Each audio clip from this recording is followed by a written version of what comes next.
Bayard. Hi, Zsana. It's a pleasure to be able to interview you today. I want to start off with asking, why is art important to you? Well, art's important to me because I have a career in art. I'm very interested in art, and even when I was very young, it was the very first thing that I realized that I could do on my own that was different than what everybody else could do. And so it's always been a part of me.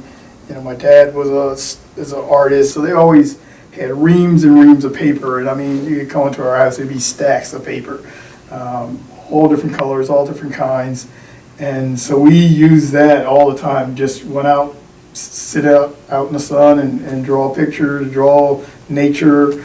And you know, by the time we got into the first grade, it was kind of second nature to us. I come from a all-black neighborhood, and all of our school went from first to eighth grade. So all the teachers were from historically black colleges.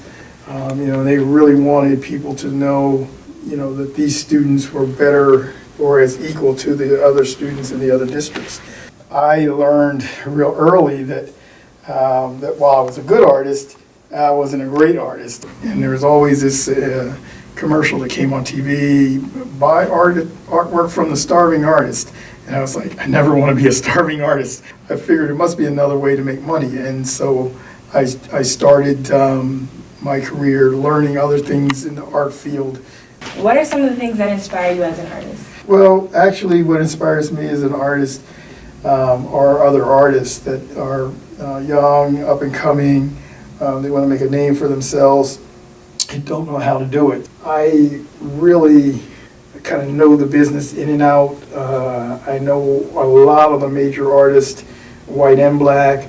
I know the major galleries, the major art distributors, picture framers, appraisers. And so, you know, and I've been experienced with that for a number of years. So we're right now at a point where I want to transfer my knowledge to someone else who can also help artists emerge. And we're, you know, in a position where with the museum we can actually give shows and collect work and help artists build their own portfolios. What does an art consultant do? Because I know that you are one, and how can that be beneficial to people in the Grand Rapids community?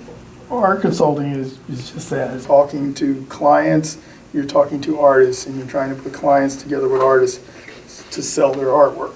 You're trying to put clients and artists together with museums. But it's all the ancillary jobs that are connected to drawing, painting, sculpting, and creating art. It's really just kind of talking to people and putting people together. What led you to start the African American Museum and Archive? Well, as an artist and art gallery owner for years, people always came to us with things that they thought were valuable. And so we ended up starting to collect items from people who are in the community, and that was the start of our museum. So we started to just collect things just to keep them from getting thrown out, but we also collected them because some things were quite valuable. But Grand Rapids didn't have anything that represented African American art, history, and culture. One of the things that people don't realize a lot of times is that they think that everything has to be old to be valuable.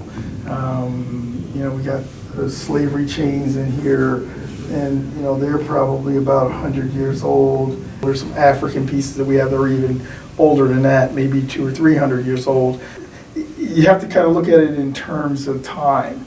In 1850, those slave chains were not old or collectible at all. It's kind of how you look at items and how you value them as far as part of the story that's being told, and especially with African American items and artifacts, because our work and our items are a lot of times thrown out, discarded, because people don't realize the value of them, not the monetary value, but the historical value. Why do you think it is important to educate others on the history of African Americans in Grand Rapids? Because our history has been so overlooked.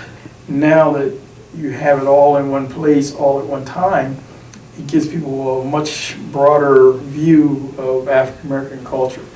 We've started with oral histories, talking with people here in town that are giving us stories and telling us about Grand Rapids in the 30s, in the 40s, in the 50s. And it takes us in different directions as far as being able to look for corresponding artifacts and documentation to prove what they told us. And so doing that, we've learned a lot more about Grand Rapids. And that's what we really feel is our calling, to tell people that they're here, this is what they've done, these are the artifacts that they've given us, and this is how they fit into a large piece of history. And lastly, how can my generation get involved with the museum? We're always going to be looking for people who want to learn.